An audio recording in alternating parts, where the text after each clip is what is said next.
Pronto, ligado.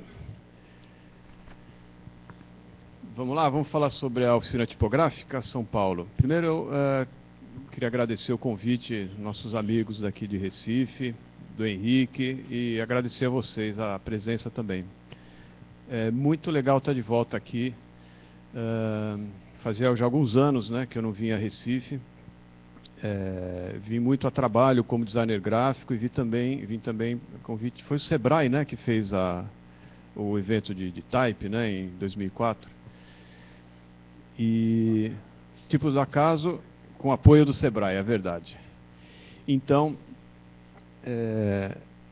eu e o Henrique somos um dos idealizadores, né, do Diatipo. É um prazer, um orgulho ver como essa estrutura, eu não vou dizer informal, porque ela é bem formal, né, necessário, a gente já organizou alguns eventos e sabe como é complexo, mas é uma coisa espontânea, né, é aberta, né, não se cobra nada, é um dia, é um formato muito inteligente, né, e eu acho que essa troca entre vocês e depois entre a gente, que vem um de Recife, Curitiba, São Paulo, Rio, a gente tem essas oportunidades para trocar essas experiências e continuar sonhando, continuar projetando, né? Porque na verdade todos os que falaram até agora estão no caminho de materializar um sonho, né?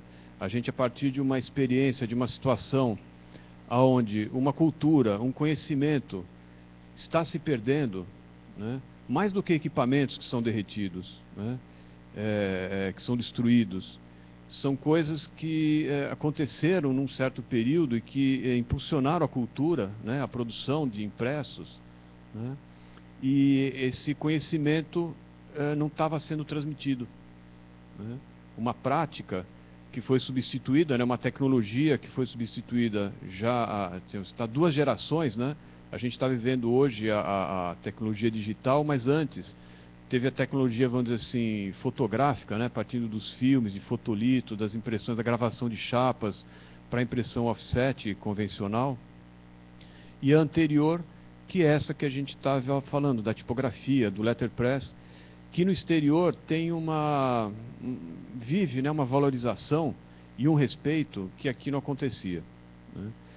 A gente valoriza, a gente respeita, mas pela nossa natureza a gente tem muito mais liberdade, muito mais, vamos dizer assim, muito menos responsabilidade, né, por não ter tradição, por não ter essa experiência que outros países, né, na Europa, principalmente nos Estados Unidos, eles têm uma certa reverência à tipografia, é um tratamento quase museológico. Claro que tem artistas experimentando, mas ainda reforçando o caráter artesanal, né? O caráter de qualidade que se consegue com a tipografia, que no offset, no digital, é impossível de conseguir. Claro, tem suas limitações, óbvio, a questão da materialidade, mas a gente está fazendo um percurso, né, agora falando um pouco da oficina tipográfica, que realmente vai na contramão, inclusive dessa tendência da tipografia como uma linguagem que tem que ser preservada, né? Nós estamos, eu, Marcos, né, e inicialmente o Cláudio Ferlauto, que foi o fundador, mas que já não está com a gente nesse projeto, a gente está entre os tipógrafos que viveram isso como profissão, né, como ofício, e esse movimento que está acontecendo de valorização da tipografia nas universidades, nos ateliês espalhados, né, como a gente viu lá em Goiânia, um projeto super legal que a gente tem o maior orgulho, né, de poder ter ajudado de alguma maneira, né, incentivado. Então a gente é um pouco tiozinho da tipografia, né? A gente já trilhou um caminho, eu e o Marcos, a gente já tem uma experiência hoje, o nosso trabalho como professores, né, está diminuindo em relação à nossa atuação como tipógrafos, né? A gente conseguiu, depois de anos trabalhando, eu principalmente como designer gráfico comercial, fazendo projetos de embalagem, de identidade visual, trabalhando que nem um alucinado, né? Eu consegui abrir mão de tudo isso, né? Vivo com muito menos do que eu vivia, mas com muito mais qualidade de vida, com muito mais flexibilidade para poder transitar, né? Eu acabei de fazer passar um período de quase 3 anos na Itália, sem a necessidade de ter que ganhar dinheiro, né? Simplesmente estudando, pesquisando e produzindo, colaborando com o Museu de Tipografia na Itália e produzindo uma revista, né, que eu estou atualmente fazendo o 3º número. Mas a oficina tipográfica, para mim e para o Marcos, ela representa exatamente isso, a materialização de um sonho. A gente já avançou bastante, né, e a gente está passando por uma, não vou dizer uma crise de crescimento, mas uma transição, né, na medida que a gente está diminuindo a nossa carga horária em outras atividades e a oficina passando a ter uma atuação como um empreendimento, não é uma empresa, a gente é uma ONG, né, cuja missão é preservar a cultura gráfica, não vamos falar nem tipográfica, cultura gráfica no Brasil, que logicamente passa pela tipografia, pelo letterpress. Então a gente já passou por todos esses dramas de não ter o equipamento e não ter quem imprima, a gente não saber, as coisas estão todas desorganizadas, e a gente aos poucos, né, com muita insistência, com muita disciplina também, né, a gente foi lutando em relação lutando com essas dificuldades, né, para conseguir organizar um acervo e esse acervo ser operacional, né, a gente ter equipamento e conhecimento para fazer ele funcionar. E direcionar isso, porque como ONG, a gente tem uma função de preservar a cultura, né? A gente dá cursos, a gente incentiva os designers a pensar, a raciocinar visualmente dentro desse sistema. A gente é um laboratório, porque a gente faz uma série de experiências, né? A gente é um ateliê, a gente tem trabalhado com artistas, né? Com gravadores, a gente vai mostrar aí. E a gente também tem um trabalho tanto como produto, né, como desenvolvimento de produto, quanto, vamos dizer, de outro tipo de produto muito específico, que é o caminho que a gente está adotando, que é o produto editorial, né? Então, todas essas iniciativas que a gente tem ouvido falar, tem acompanhado, né, e tem aprendido, né, com essas experiências, está ajudando ao redirecionamento da oficina, que a gente está realmente se propondo a uma coisa diferente. Não dá para a gente entrar no circuito de gráfica artesanal. É muito legal, é muito valorizado, tem demanda, mas não é o nosso foco. A gente vai virar um prestador de serviço, uma gráfica que está trabalhando dentro de uma linha que não é o sonho da gente, né? É legal, é importante, mas a gente tem que trabalhar voltado para esse lado da experiência e do projeto editorial. Um pouco de história. Esse é o cartaz que a gente fez para a inauguração da oficina em 2003, quando a gente partiu para a atuação realmente organizada, né, com a reforma de uma linotipo modelo 31 que a gente comprou. Nós fizemos um cartaz, esse é o cartaz em homenagem, né, e que a gente funcionou numa pequena gráfica e que hoje a gente está dentro da Escola Senai de Artes Gráficas, que é um parque gráfico impressionante, né, tem 40 mil metros de área, 20 mil metros de área construída, voltados à tecnologia tecnologia gráfica. Aliás, é uma faculdade, tem cursos de pós-graduação em tecnologia gráfica. Nós estamos lá em Comodato, eles cederam um espaço e um pouco do material que sobrou dos cursos dos anos 40, 50 e 60, onde a tipografia era o sistema vigente, esse acervo foi todo perdido praticamente, sobrou uma pálida imagem do que foi, duas impressoras Heidelberg, uma linotipo que não está funcionando mais, que a gente até já pediu para tirar de lá, e uns cavaletes de tipos, né? Mas, somando com o nosso acervo, que eu e o Marcos, a gente vem aí com duras penas, né, comprando, restaurando, a gente conseguiu montar a estrutura juntou os dois acervos, né? Aqui uma panorâmica do Senai, é uma escola, é a nossa sala de aula, né, onde acontecem os cursos.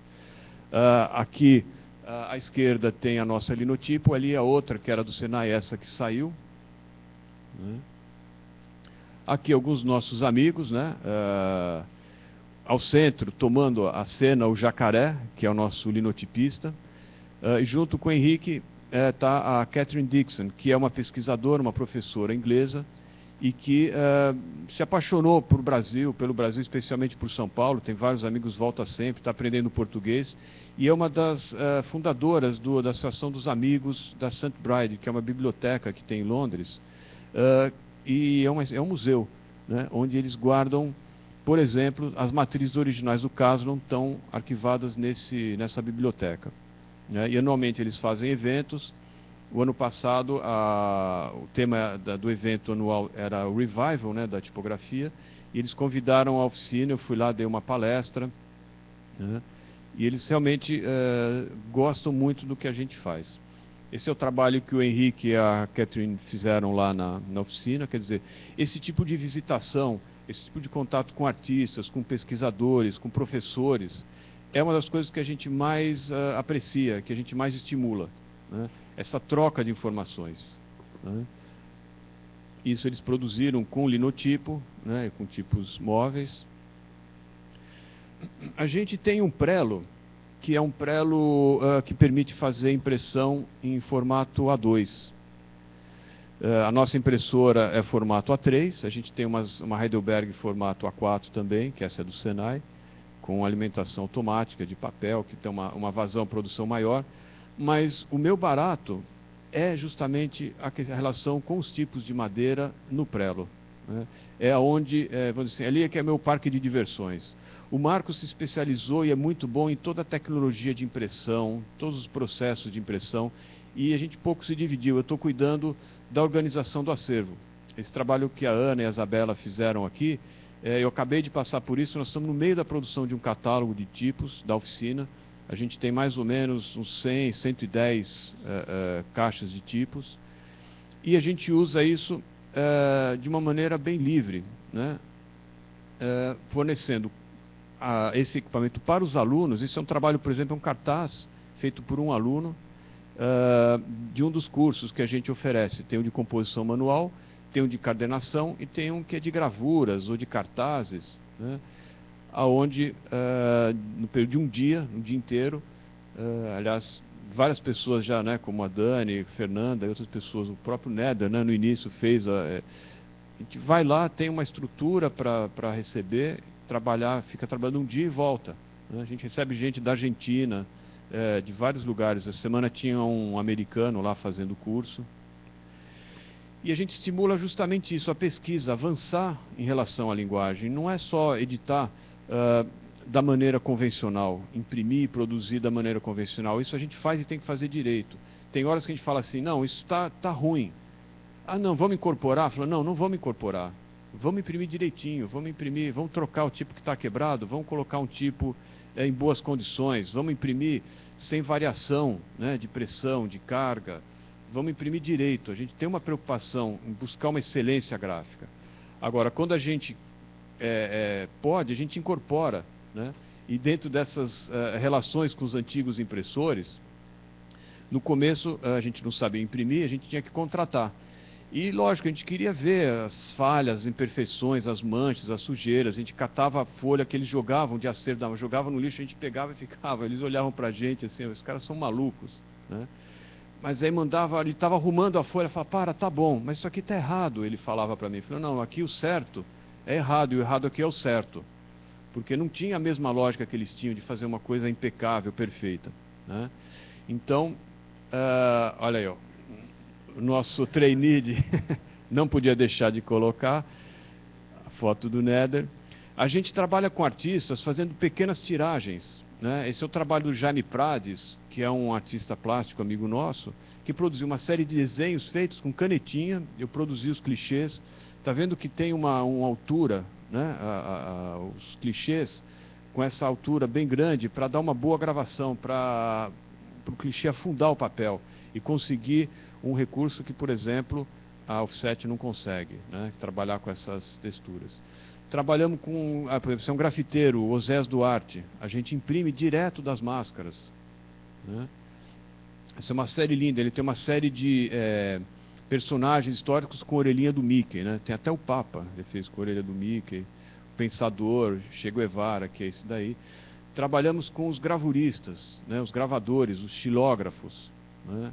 A gente está trabalhando para a Pinacoteca do Estado, produzindo o catálogo de xilogravuras de uma ação que eles chamam lá Extramuros, com moradores de rua. Eles oferecem oficinas de xilogravura e estão editando um catálogo, e a oficina está produzindo isso. Aqui alguns trabalhos com a a impressão, né, de estilo. A gente fez um calendário recentemente, utilizando um projeto feito no computador, que é toda a base, todos os números, né? Isso aqui é uma fonte italiana chamada Eurostyle, que é uma fonte belíssima, né? O projeto foi todo feito no computador, a gente fez a base, fizemos fotopolímeros e as gravuras entram sobre essa base, né, de impressão com clichê de fotopolímero. Um trabalho para um artista, a gente faz cartões de visita, faz convites de casamento, mas realmente não é o nosso foco, a gente não está indo nessa direção. A gente edita a revista Tupografia, que aliás hoje, para quem não sabe, tem um lançamento hoje à noite, né? Não sei, é 7 ou 7h30? 7 horas? Aqui mesmo? Tá. Eu vou falar um pouco do making off dessa edição, né, da número 9, essa aqui é a 8, eu não trouxe, infelizmente eu não trouxe nenhuma, não tinha comigo quando eu vim para cá, mas a gente está lançando a número 9. E a gente costuma fazer um encarte, nessa 9 não deu tempo, onde a gente coloca a tipografia junto com o offset, um encarte dedicado, né, à tipografia. Esse, por exemplo, foi sobre a poesia visual, é amigo nosso Augusto de Campos, né, que autorizou a reprodução de alguns poemas, né. Eu e o Tony, junto com o Marcos, a gente vê nesse momento a possibilidade de juntar toda a nossa, vamos dizer assim, nosso interesse, né, em produzir alguma coisa que a qualidade seja diretamente ligada ao processo. A gente se envolve, a gente se diverte, a gente procura tirar o máximo disso, mas sem a expectativa do produto acabado, mas simplesmente valorizando o processo, né? A gente está presente nisso. O legal da tipografia é essa relação física. No digital tudo né, é virtual, você não vê a matriz do seu tipo que você usa, né? Aquilo é uma informação dentro do computador. A gente não, a gente trabalha com as matrizes. Quando trabalha com o linotipo, não é o tipo que você tem uma matriz que vai fundir o tipo ali na sua frente, né? Essa poesia, por exemplo, as fontes são de computador. A gente produziu um clichê, né, produziu um fundo específico para imprimir e fomos na contramão, né, do digital para o analógico, né? Olha que interessante essa base, a poesia que fala sobre a memória. A gente encontrou um pedaço de madeira no chão da marcenaria e falamos, esse aqui é o nosso fundo, é a proporção exata que a gente precisava, né, para dar essa ideia de coisa desgastada, de tempo, de textura e de efeitos que você realmente só consegue usando a tipografia. Eu desenvolvi uma fonte digital, o tempo que eu tive na Itália, né, baseada numa fonte do século XX, lá na Itália, e queria imprimir ela em tipografia. A gente chamou um senhor que trabalha com pantógrafo e desenvolveu algumas matrizes em madeira, né? De novo esse caminho do digital para o analógico, né? E aqui é o resultado. E a gente brincando com essa inversão, né? O positivo, negativo, legível e ilegível. Então a gente fez a matriz legível para quando ela imprimisse fosse o ilegível, que é essa relação, né, da impressão direta. O offset é a impressão indireta, portanto a sua matriz, né, ela é legível, transforma, passa para a borracha que fica ilegível e passa para o papel de novo. Na tipografia é direto. Então esse é um poema visual que diz aqui o texto, não sei se dá para ler, mas no princípio era o avesso, né? Brincando com a frase bíblica, né, no princípio era o verbo, né? A gente fez esse trocadilho visual. E aqui é um exemplo de que tudo é material gráfico para nós. Essas coisas a gente brinca, essa coisa sujinha, né, da tipografia interessa a gente. Isso aqui é uma sobra de acerto de cor, né?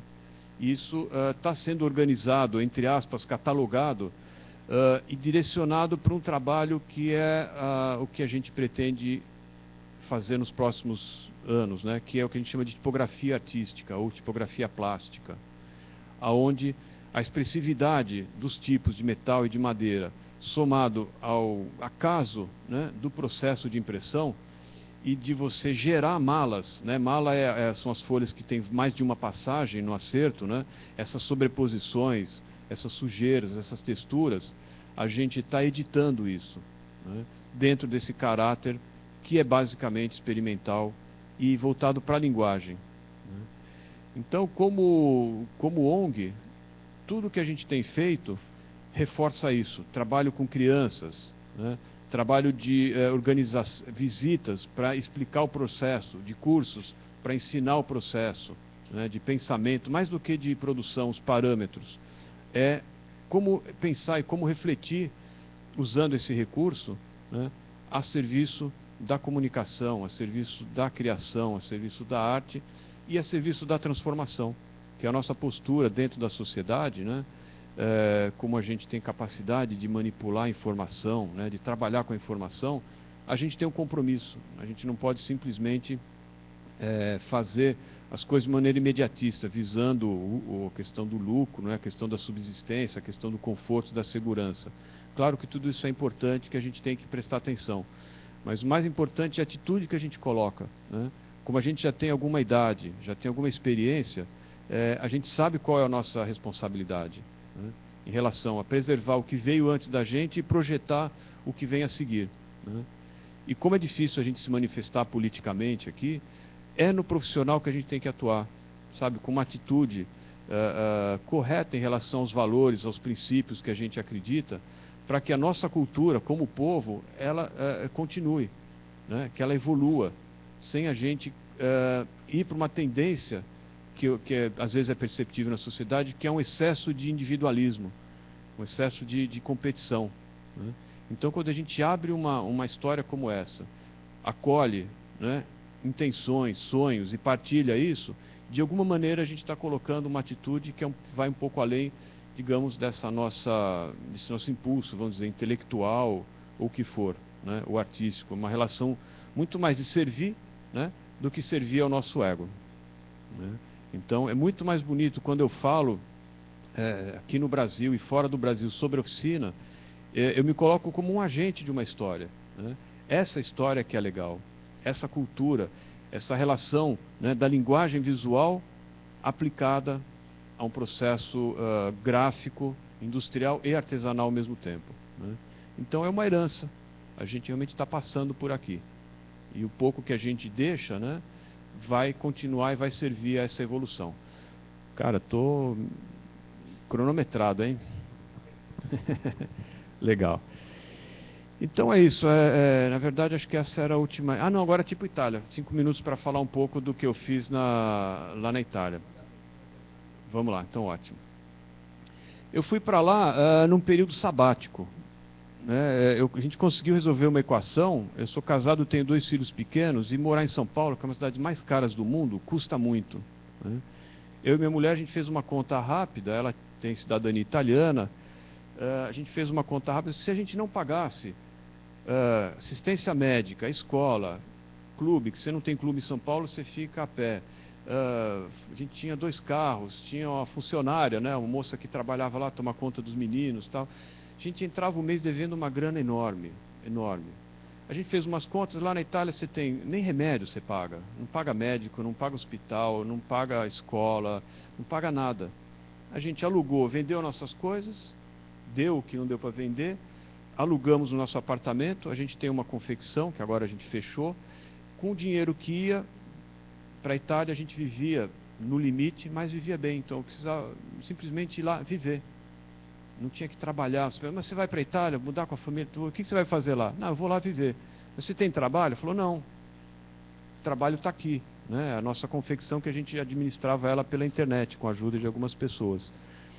E eu consegui, eu já tinha algum trânsito na Europa, né, por conta de ter trabalhado com a Linotype, de ser representante no Brasil da Associação Tipográfica Internacional, eu já tinha vários contatos. E foi chegar lá, acionar esses contatos e as portas começaram a se abrir em relação a esse acervo de tipografia, essa cultura. Eu fui chamado a dar palestras, a fazer aberturas de cursos e abri uma empresa para editar essa revista.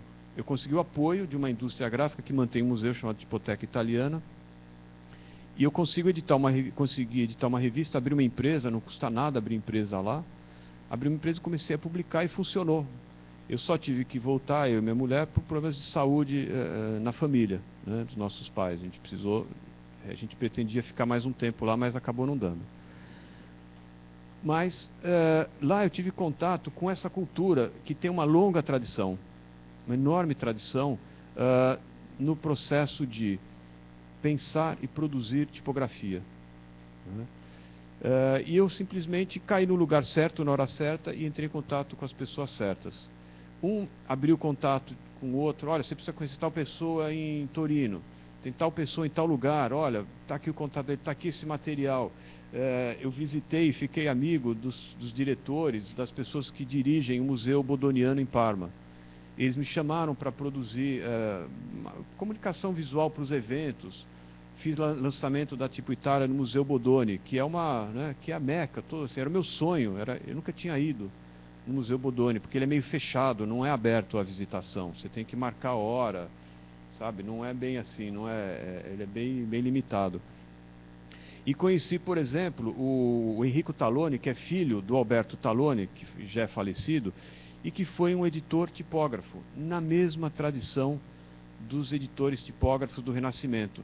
Alguém que está interessado em publicar, como foi o Bodoni também, interessado em publicar obras, né, de literatura com qualidade gráfica, objetos gráficos, com tipos, de acordo com a intenção deles, de acordo com o pensamento editorial. E o Alberto Talloni, nos anos 50, desenvolveu esse tipo, né? Contratou um gravador de punções, um puncionista, né? Para desenvolver o tipo dele, para publicar os livros, tanto de prosa quanto poesia. Essa era a característica dele. Ele queria um tipo que funcionasse tanto na prosa quanto na poesia, né? Com o itálico de um jeito específico. Então, você pensar num sistema, né? E fundo, se adaptar às condições desse sistema para que a sua intenção gráfica, né, prevaleça, poder contar essa história que nunca tinha sido contada. O Giovanni Mardersteig, que foi também editor tipógrafo, domina historicamente, né, e até internacionalmente esse conhecimento. O Enrico, filho do Alberto, era super ressentido de nunca ninguém ter contado a história da tipografia, da editora, do Talloni Editores, né? E eu fiquei muito amigo dele, ia sempre para Torino, passava dias lá trabalhando, mexendo, ele produzindo coisas junto comigo. E nós contamos a história desse tipo, que não tem versão digital ainda. A metade dele a gente fez na Caslon, que é o tipo que o pai dele usava antes de ter essa fonte. E depois, na parte que falava especificamente do tipo, a gente imprimiu em composição manual, com tipos móveis, na tipografia dele, contando a história do tipo, né, de uma maneira como nunca. Ele me abriu arquivos, por exemplo, de matrizes e de esboços, né? Essa é uma página de rosto de um dos livros editados com a fonte dele, com a Talloni, né? E terminando, tem um outro grande amigo, fizemos uma matéria nessa revista, que ele é um tipógrafo, editor. Só que ele é um cara completamente maluco. Ele já editou 8.000 títulos.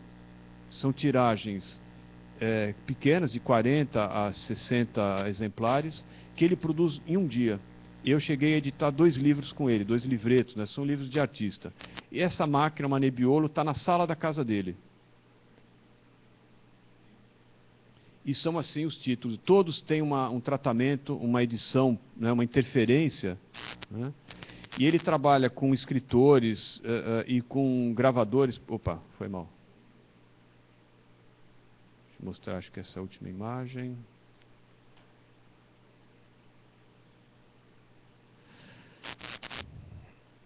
Com artistas que gravam xilogravuras e fazem xilogravura de topo, né? Uma madeira específica e especial, para imprimir as imagens dos livros que ele produz. E ele está disponível a vir a São Paulo. Ele deve vir aqui em 2011, vem para o Brasil, não sei se a gente consegue trazer ele aqui para Recife, mas seria bárbaro, porque ele pode vir dar workshops e produzir um livro por dia. Esse é o barato dele. Ele vai para o Japão, para os Estados Unidos, né? Mostrando qual é o processo editorial dele, né? Chama Alberto Casiraghi. Tem no site da revista Tipo Itália, que é www.tipoitalia.it, tem as duplas de abertura de cada uma das matérias, da 1 e da 2. A 3 está em produção, espero lançar ainda no começo do ano. Acho que é isso que eu tinha para mostrar aí. Obrigado.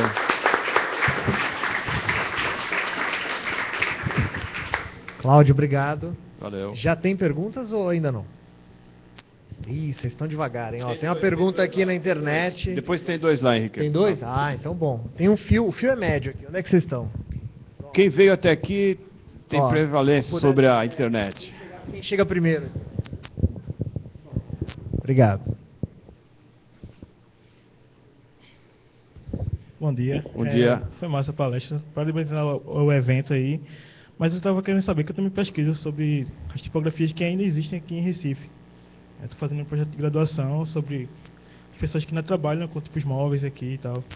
E tem um fato muito curioso, que uma das pessoas, que é o único cara, eu acredito, que tem uma, como ele falou, uma intertape, não uma linotape, aqui em Recife funcionando, o seu Hildo, ele me falou que a linotape ele esguichava alguns jatos de chumbo e tal. Isso é verdade? Eu estava querendo essa curiosidade de saber. A gente chama de chumbada. Se você não regula direito a máquina, como ela é uma fundidora, você aciona o teclado, as matrizes descem, você forma uma linha, essa linha é transportada para a unidade de fundição, né? E que vai ejetar por trás um jato de chumbo quente para formar a linha. Se você não ajusta direitinho, aquilo espirra mesmo. É comum ver linotipista com o braço tudo queimadinho assim.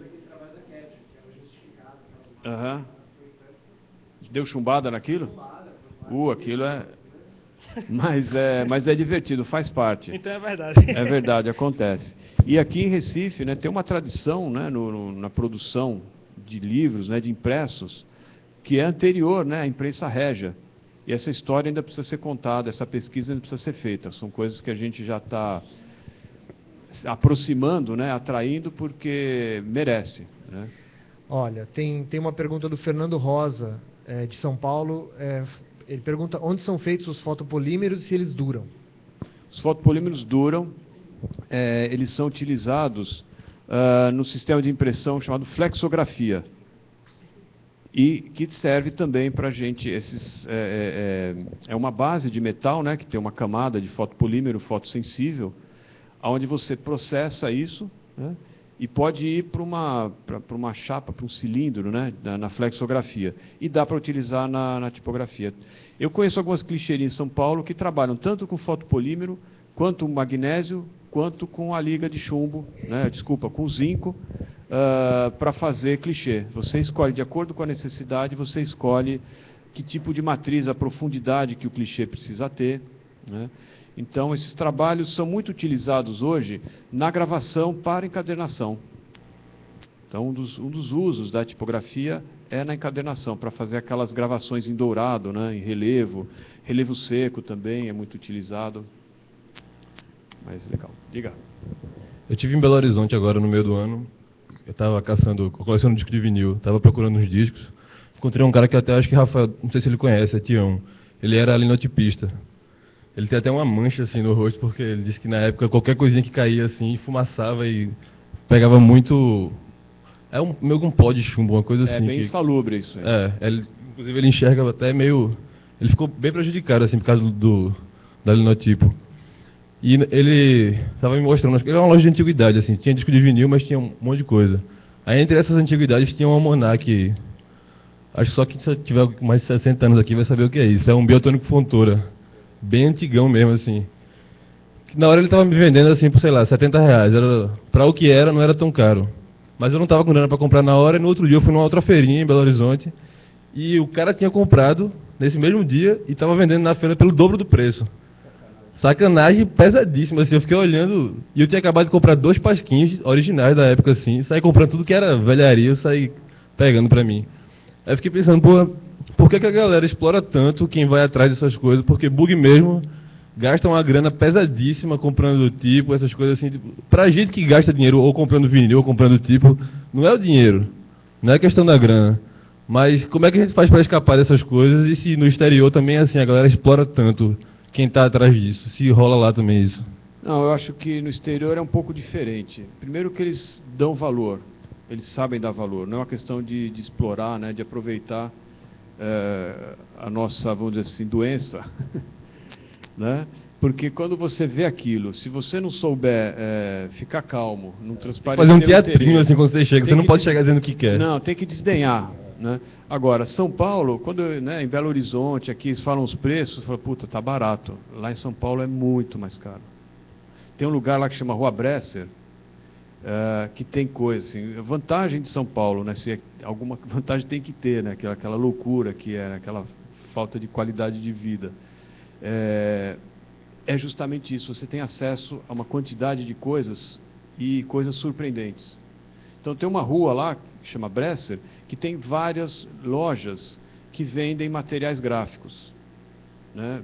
Impressoras, guilhotinas, equipamentos gráficos, e sempre no canto lá tem gavetas de tipos, material branco, uma série de coisas ligadas a isso. Até magazines de linotipo tem para comprar, né?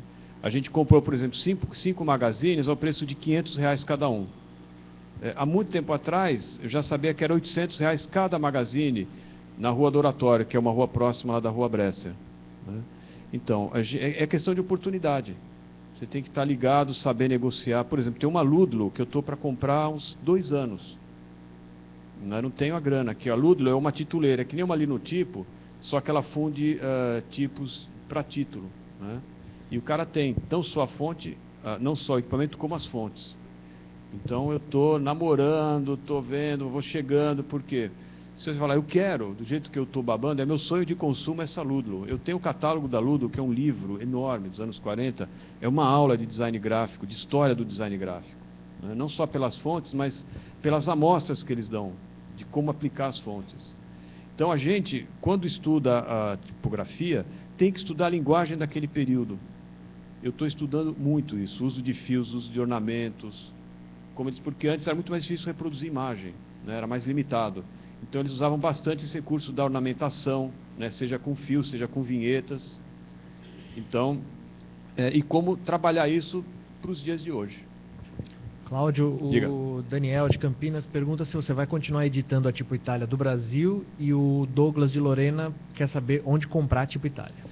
Então, por enquanto, bom, primeira pergunta, eu vou continuar editando, eu estou editando o número 3, né? Estão me cobrando os textos, porque eu escrevo às vezes em italiano, às vezes em português, e tem um amigo italiano que faz a revisão, depois tem a revisão da revisão dele, que pelo nosso professor de literatura, o texto da Tipo Itália é muito bom, né? Eu não costumo elogiar, eu fico agradecido, elogio o visual, mas assim, eu elogio o texto. Porque os colaboradores e a qualidade do texto, tanto em português, tanto em italiano quanto em inglês, que a revista é bilíngue. Tem um professor de história do tipo, história do livro, que mora em Milão há 40 anos, ele é um inglês, amigo do James Mosley, chama James Clough, que o texto dele é maravilhoso. A tradução, né, do texto do italiano para o inglês é perfeita. A qualidade do texto italiano é impecável, porque muitas vezes eu ficava preocupado, vou fazer um brasileiro, né, fazer isso na Itália, os caras vão achar que o texto é ruim. Então eu tive a sorte de encontrar gente muito boa. Então, estão me cobrando os textos que eu tenho que fazer, o pedido dos colaboradores. Eu espero terminar o número 3, a parte de edição, até fevereiro, no máximo. Janeiro eu teria que terminar, para entrar em gráfica, para sair em março, que seria a data ideal para eu lançar. E qual que era a segunda pergunta? Onde compra a Tipo Itália? Então, eu trouxe comigo, o site não está vendendo mais, infelizmente, porque quando eu mudei da Itália, eu fechei a empresa. A gente tinha PayPal, vendia, entregava para o mundo inteiro, vendi bastante. Saiu um dia no blog do Steven Heller, saiu uma matéria sobre a Tipo Itália. Num fim de semana, eu vendi mais de $1.000 em revista. Nossa. Num fim de semana, saiu numa sexta, choveu o pedido. Só que agora, como eu fechei a empresa, não tem mais o contrato com o Correio Italiano. Eu trouxe para o Brasil, quando eu vim de mudança, trouxe algumas caixas, mas se esgotaram. Eu ia voltar em novembro agora, daqui 2 semanas eu ia para a Itália, mas tive que adiar. Quando eu voltar, eu vou trazer umas caixas de revista. Aí vai circular, que tem Tipo Itália para vender.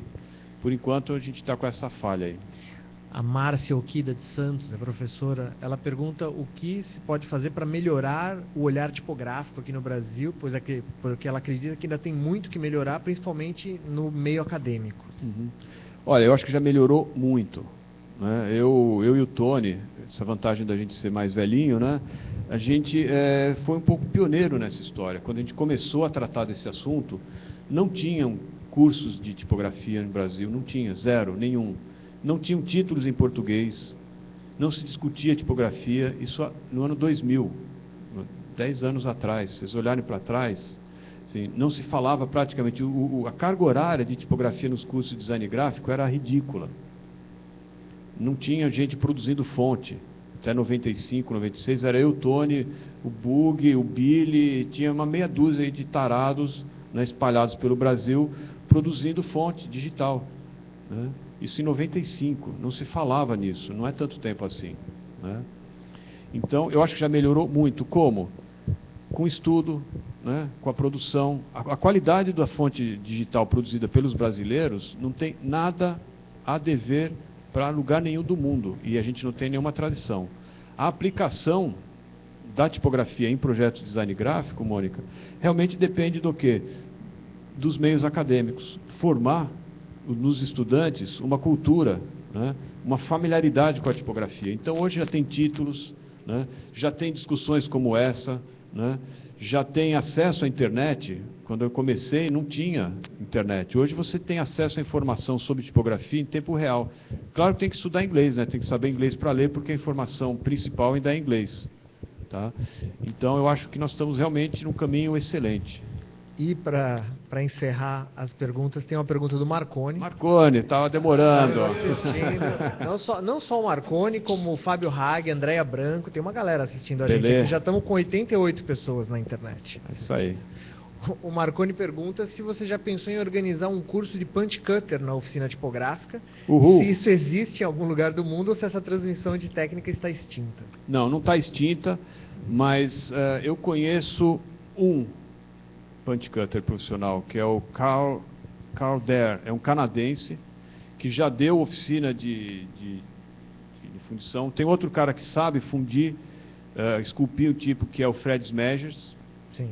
que é um holandês, né? Mas realmente é uma prática que está indo para o vinagre. Eu conheço esses dois, que são fundidores, né? Esculpidores, né? Gravadores de tipos, que é um processo realmente de esculpir, é uma arte. Você esculpe uma punção que vai depois impressionar, né? Gravar uma matriz e que ela vai entrar no molde e vai gerar os tipos móveis. Mas realmente é uma coisa que, para a gente fazer, realmente não tenho essa técnica, não conheço, não tenho como aprender. Para a gente aprender a operar linotipo já está sendo um sufoco, né? Imagina, a gente ter uma linotipo como aquela e não saber operar, depender de um linotipista que já está com gota, né? Dor nas costas, o cara está passando mal já, infelizmente, né? Não tem mais saúde para vir operar. Se a gente não fizer nada, daqui 2, 3, 5, 10 anos, sei lá quanto tempo esse pessoal vai ter de vida útil, né? A gente vai ficar a pé, com uma máquina que está ali, vai servir de museu. Mas tem a história da recuperação de um pantógrafo. Isso aí procede ou está... Lá na oficina? Isso é lenda. É lenda? Estou sabendo, não. Então tá certo. Cláudio, muitíssimo obrigado. Valeu, obrigado a vocês.